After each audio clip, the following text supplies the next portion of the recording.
सबसे पहले बात करेंगे इकबाल की किताब ज़बूर अजम की। ज़बूर अजम की जो पहली जो तहरीर वो दुआ है, उस दुआ में इकबाल खुदा से इल्तिजा करते मिलते हैं और उसमें बाकायदा तौर पर ज़बूर और हज़रत दाऊद का जिक्र है। जिस तरह उन्होंने खुदा की तारीफ़ व तमजीद की, इसी तरह वो भी इसको करते मालूम होते हैं। अब वो कैसे हैं? इकबाल लिखते हैं, हाकम ब नूर नगमा दाऊद बरफरोज़ हर जर्रा मेरा परवबाल शरबदी। फारसी जुबान का ये शेर है, इसको उर्दू में तर्जमा करें तो कहा जाता है, मैं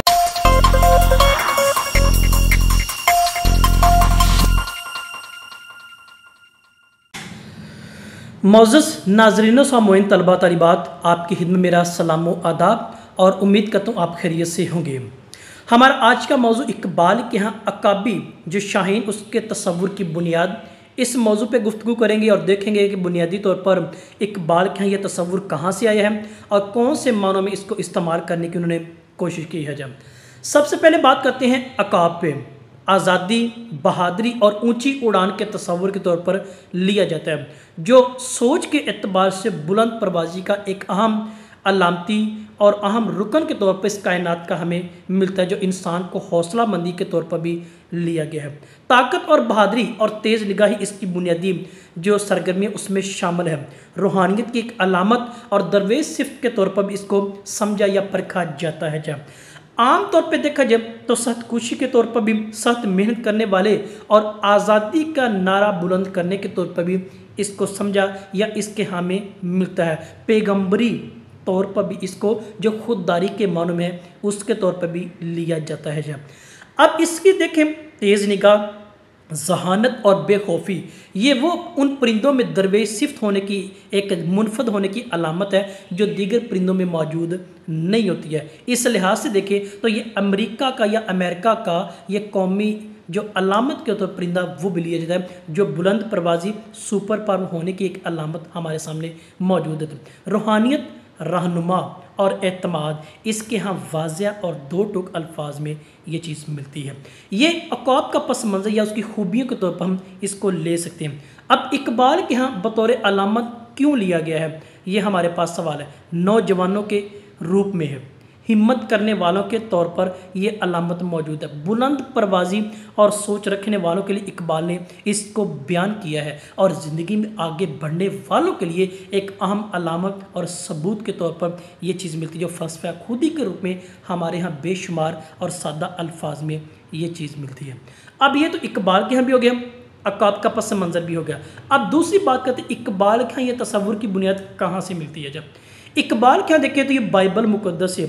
हम स्कॉच मिशन हाई स्कूल से लेकर उसके बरतानिया जाने तक देखें तो मरकज़ी उस्तादों का जो किरदार वो मसीहों का, प्रोफेसर आर्नल्ड की बात करें या स्कॉच मिशन हाई स्कूल की बात करें या किसी भी अंदाज में बात करें तो हमें उस्तादों में मरकज़ी जो मसीहत का किरदार ख़ास कर मिलता है। अब इकबाल के यहाँ बाइबल मुक़द्दस के पुराने अहदनामे से ख़ासकर इसका तसव्वुर मिलता है जो ज़बूर की किताब में। ज़बूर वो किताब है जो हज़रत दाऊद अलैहिस्सलाम पर नाज़िल हुई थी।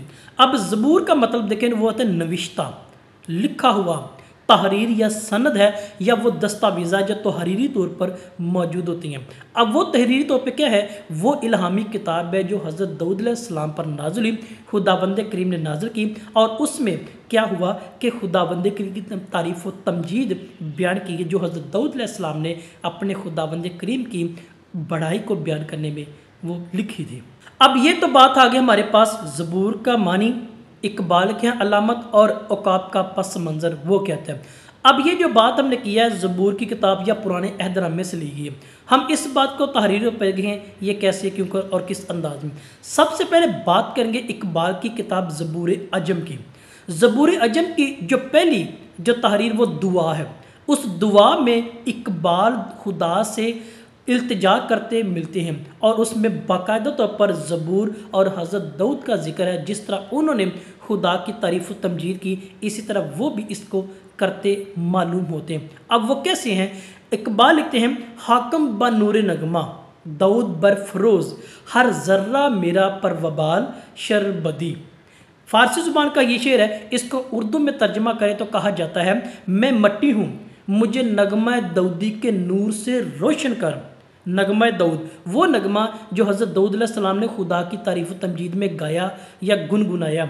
मेरे हर ज़र्रे को अंगारे के बालों पर अता कर। बालों पर वो जो शाहीन खुददारी के तौर पर, दरवेश सिफ्त के तौर पर और तेज़ निगाह और कोशिश करने के तौर पर, अब उसकी इल्तिजा इकबाल भी उसी अंदाज में कर रहा है जिस तरह हज़रत दाऊद ने वो करके दिखाया। अब हज़रत दाऊद ने वो करके क्या दिखाया था? ज़बूर की किताब उसका 103 ज़बूर और 5वीं आयत से हम देखते हैं, यानी ज़बूर 103 और उसकी 5वीं आयत। अब यहाँ पे क्या मरकूम है? वो तेरी ज़िंदगी को अच्छी चीज़ों से आसूदा करके आसूदा करेगा। तू अकाब की मानद असरनो जवान होगा। असरनो नए सिरे से, अकाब वही बुलंद परवाजी, दरवेश सिफ्ती और खुददारी के माने में सख्त कोशिश करने वालों के तौर पर। अब इकबाल की वो दुआ जो ज़बूर अजम में और ज़बूर 103 और उसकी 5वीं है, दोनों की मुशाहबत मिलती है, तो लिहाजा ये चीज़ साबित होती है इकबाल ने ये तसव्वुर पाक कलाम बाइबल मुक़द्दस और ज़बूर की किताब से लिया गया। मज़ीद बात यहाँ तक नहीं है, हम आगे चलें तो इशाया नबी की मार्फत लिखा गया सहीफ़ा उसका 40वां बाब और उसकी 31वीं आयत, बिल्कुल यही बात उधर भी मरकूम है। क्या लिखा है? मगर जो खुदा के उम्मीदवार हैं वो असर-ए-नौ ताकत पाएंगे। असर-ए-नौ, उधर भी असर-ए-नौ और इधर भी असर-ए-नौ, वो अकाबों की तरह परों से बुलंद परवाज होंगे। अकाबों की तरह, बिल्कुल वही नगमा दाऊदी, बिल्कुल वही इल्तिजा और दुआ ज़बूर अजम वाली, और बिल्कुल यही चीज़ हमें इशाया नबी के सहीफ़े में ये बात साबित करती मिलती है। अब ये इसकी बुनियाद बता रहा हूँ जो इकबाल ने कहाँ से ली और कौन सी ऐसी चीज़ें हैं जो बुनियाद रखने में उसकी मुआवनत या मददगार करती हैं। मज़ीद आगे बढ़ें तो दूसरा सैमुएल की किताब उसका पहला बाब और उसकी 23वीं आयत से हम पढ़ते हैं। अब 23वीं आयत में क्या लिखा है? शाऊल और योनातान अजीज़ मरगूब न जीते न मरते, वो जुदा हुए अकाबों से तेज़, शेरों से कवी नज़र आए।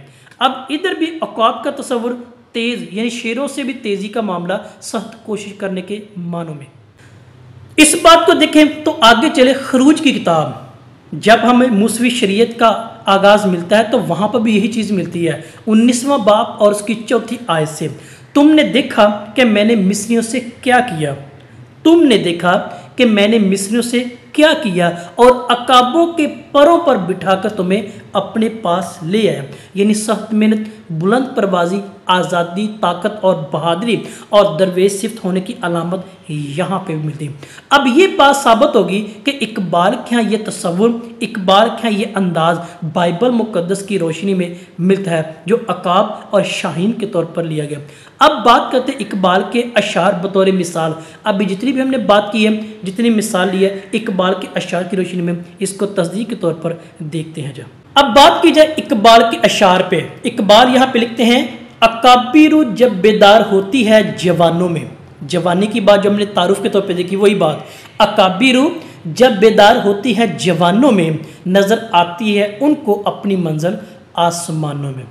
तो ये बात, ये अंदाज़ बिल्कुल बजा तौर पर अकाबिरु वाला और जवानी के तौर पर आसमान की बुलंदियों के तौर पर बुलंद परवाजी के मानव मिलती है। दूसरी मिसाल, परिंदों की दुनिया का दरवेश हूँ मैं, परिंदों की दुनिया का दरवेश हूँ मैं कि शाही बनाता नहीं आशियाँ अपना। तो यही बात शाहीन की कि वो बुलंद परवाजी और आज़ादी के साथ रहता है, वो गुलामी की ज़िंदगी बसर नहीं करता। तो यही वो है कि शाहीन बनाता नहीं आशियाना अपना। तो आशियाना अपना ना बनाना आज़ादी की अलामत और दरवेश सिफ्त होने की अलामत के तौर पर मिलता है। अच्छा, मज़ीद बात करें तो कहते हैं गुज़र औकात कर लेता है, गुज़र औकात कर लेता है ये कोहो बियाबान में, गुज़र औकात कर लेता है ये कोहो बियाबान में कि शाहीन के लिए ज़िल्लत है कारे आशियाँ बंदी। शाहीन यानी वो बुलंद परवाजी के तौर पर गुज़र औकात करता है वीरान में भी, बियाबान में भी, पहाड़ों की बुलंदियों पर भी। तो लिहाजा उसके लिए ज़िल्लत है कि वो किसी की गुलामी के तौर पर रहे या गुलामी की ज़िंदगी बसर करे। आज के मौजू के अतबार से आखिरी मिसाल, नहीं तेरा नशीमन कसरे सुल्तानी के गुंबद पर, नहीं तेरा नशीमन कसरे सुल्तानी के गुंबद पर, तो शाहीन है बसेरा कर पहाड़ों की चट्टानों पर। पहाड़ की चट्टान बुलंदी, परवाज़ी, कसर सुल्तानी की मिसाल वही आज़ाद, दरवेशिफ्त और बुलंद परवाज़ी के मानों में। आज हमने इनको मिसाल और दलाइल के रूप में देखा। इकबाल के यहाँ अकाब की बुनियाद वो बुलंद परवाज़ी की मिसाल जो हमें मिलती वो बाइबल मुक़द्दस की रोशनी में। हमारा ये था आज का मौजू। तहक़ीक़ी नुक्ता नज़र के हवाले से यहाँ तक सवाल या राय हो तो ज़रूर दीजिएगा। आप सबका बहुत शुक्रिया।